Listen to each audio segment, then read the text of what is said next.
A ver, en este vídeo pues vamos a hablar primero de lo que me ha llevado a hacer este vídeo, la motivación y a quién va dirigido. Después hablaré de las diferencias entre el proceso de financiación, impuestos que hay que pagar, hay bastante diferencia, y el coste de las reformas de una casa en España y en Estados Unidos, más o menos.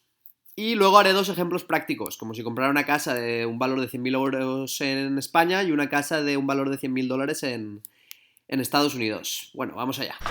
Buenas, ¿qué pasa? Me pilláis saliendo de casa, de vuelta a Estados Unidos después de pasar el verano en España, en el pueblo.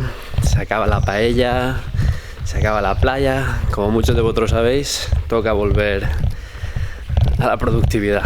En fin, este verano venía concienciado en comprar una casa aquí en España, porque compré mi primera casa en Estados Unidos hace 3 años en Colorado, así que me he concentrado en ver todas las ventajas y los inconvenientes, comparar lo bueno y lo malo de cada país para comprar casa.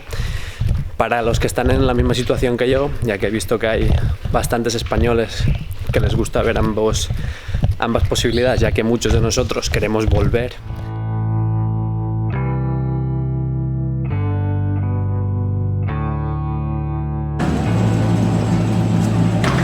Bueno, después de la pequeña intro del viaje, vamos a empezar ya con lo interesante. En primer lugar, voy a empezar a hablar sobre la financiación para los residentes, para los que viven tanto en España como en Estados Unidos.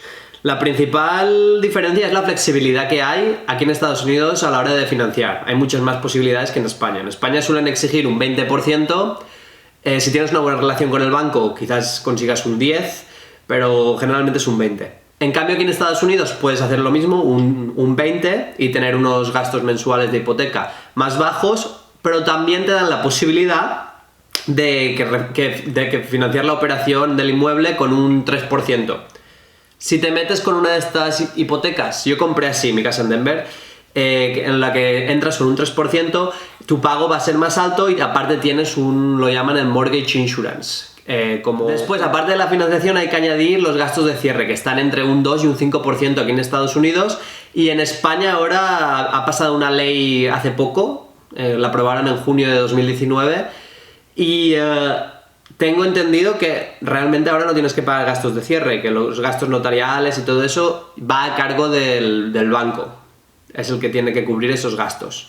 Luego, al mostrar el ejemplo, me he dado cuenta que sí que hay que pagar algunos gastos notariales y todo eso. Parece que menos que antes, pero aún hay un pequeño pago, diría, de alrededor del 1%, por lo que me he dado cuenta. Luego he estado comparando los intereses, luego lo veréis cuando analicemos comprar la casa de 100.000 dólares aquí o en España, y vais a ver que los intereses son un poquito más bajitos en España ahora mismo, aunque los intereses van cambiando y depende del año se ajustan de una manera u otra. Esto que he compartido es con respecto a los residentes en España. Ahí os dejo la tabla de todos los datos que he dado para que la tengáis.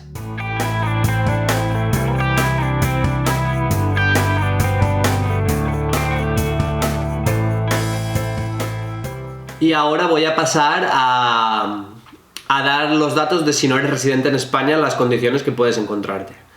En Estados Unidos, generalmente, si no vives aquí o si no tienes un visado o la ciudadanía, vas a tener que comprar en efectivo, en cash. Hay muchas menos opciones de financiación en este sentido, si no eres residente. En cambio, en España sí que se puede, pero te piden un 30 o un 35% de entrada o de enganche.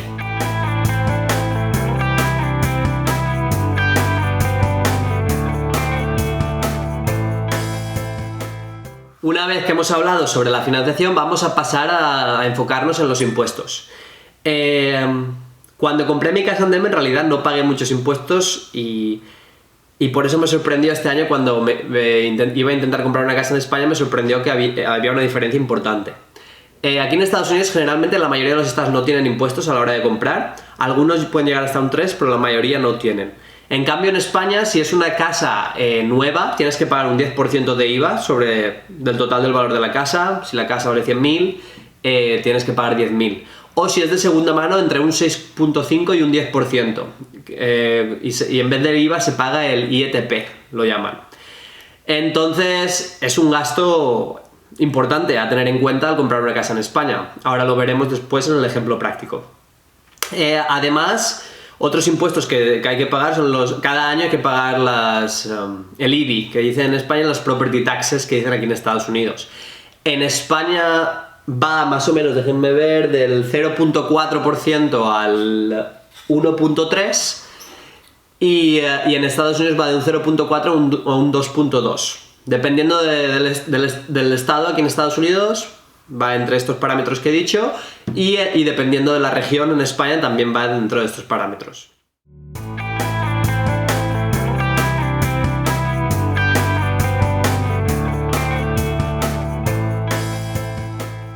Bueno, por último vamos a hablar sobre la construcción, ya que me quedé bastante sorprendido al comparar los gastos de renovar una casa, que ahora está muy de moda porque le puede dar un valor añadido tanto aquí como en España. Me sorprendió la diferencia de costes. Aquí en Estados Unidos suele salirte hasta incluso un poco más barato que en España, porque las casas están hechas de madera por razones económicas y climatológicas. La madera es un material más fácil de conseguir para ellos, y suelen hacer las casas así, con materiales más económicos de lo que suele costarte el ladrillo en España. Aunque la mano de obra en Estados Unidos es más cara que en España, y el nivel de vida, las reformas suelen hacerse más rápido. Entonces, los gastos que hay son menores en lo que respecta al total. En España, a pesar de que la mano de obra es más baja, los materiales y el tiempo de obra es más largo, suele alargarse más, entonces sale más caro hacer una construcción.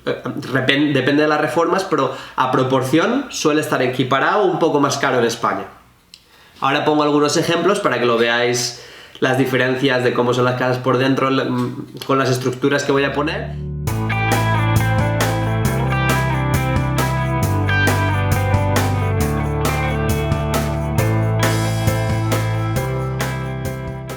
Bueno, voy a hacer un ejemplo práctico con una página que es bastante popular en España para calcular la hipoteca. Se llama Idealista esta página. Pondré el link abajo para que podáis acceder. Y también con una página popular aquí en Estados Unidos que se llama NerdWallet, y también pondré el link ahí abajo para que podáis acceder. Dentro del simulador de hipotecas hemos puesto Madrid, hemos puesto que el precio del inmueble será unos 100.000 euros y que el pago será un 20%. Pues al hacer esto nos sale una cuota mensual al mes de 319, sin embargo tenemos que pagar en impuestos un 6%, que es el pago del ITP de una vivienda usada en Madrid, y alrededor un 1% más o menos de gastos varios en los gastos de compra. Aquí antes teníamos que pagar más cosas, pero ahora esto desde el junio del 2019 se encargan los bancos. Pero como vais a poder ver, entonces habría que pagar 20.000 más 27.500 para entrar a vivir. 27.500 tendrías que tener listos en efectivo para entrar a vivir. Pero como vamos a ver, si vamos a Valencia, los impuestos son más altos. En vez de ser un 6%, se paga un 10% de impuestos. Entonces, para entrar a vivir, habría que poner 20 más unos 11.500, pues unos 31.500 para entrar a vivir en una casa de 100.000 euros. Sin embargo, en Estados Unidos, si vamos a decir que queremos poner un 20% para entrar a vivir, pagaríamos 20.000 más los closing costs, gastos de cierre que llaman aquí, que son entre un 2 y un 5%. Entonces, entrar a vivir en Estados Unidos, vamos a decir un 4%, nos costaría $24.000. En Madrid nos costaría unos 28.000 y en Valencia unos 31.000, para que lo tengáis en cuenta. Sin embargo, aquí en Estados Unidos lo que pasa es que nos da la opción de poner menos dinero para entrar a vivir.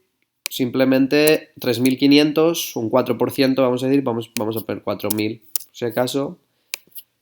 Entonces, el pago se nos queda más alto en Estados Unidos, a $787 al mes, pero solo tendríamos que poner para entrar a vivir pues unos $7.000. También hay que tener en cuenta que si ponemos 20.000, el pago se nos queda más alto porque los intereses aquí en Estados Unidos están más altos que en España. Es importante nombrar eso. Y si ponemos menos dinero, un 4% como hemos dicho, hay que pagar mortgage insurance, que lo llaman, que es un pago que hay que hacer todos los meses y que se nos sube, y por eso sube un poquito más también el pago mensual. Entonces, aquí ya depende cada uno de la estrategia que quiera seguir. Si poner menos dinero al principio y tener un pago más alto al mes, o al revés, poner más dinero de entrada y tener un pago más bajo. Cada uno ya tiene estrategias diferentes. Lo bueno es tener las dos opciones, como en Estados Unidos, tener más flexibilidad. Pero en España los intereses son más bajos, entonces sí que hay que tener eso muy en cuenta, aunque haya más impuestos. Y con eso terminamos. Y nada, eso es todo lo que he aprendido este verano al investigar bien todos los pasos y todo lo que hacía falta para comprar una casa en España. Lo he comparado con la que ya tengo aquí. Y nada, espero que os haya servido de ayuda. Voy a dejar mi número de WhatsApp en la descripción por si tenéis alguna duda o necesitáis ayuda en cualquier cosa y me podéis contactar. Nada, eso es básicamente todo. Desde Washington DC, hasta pronto.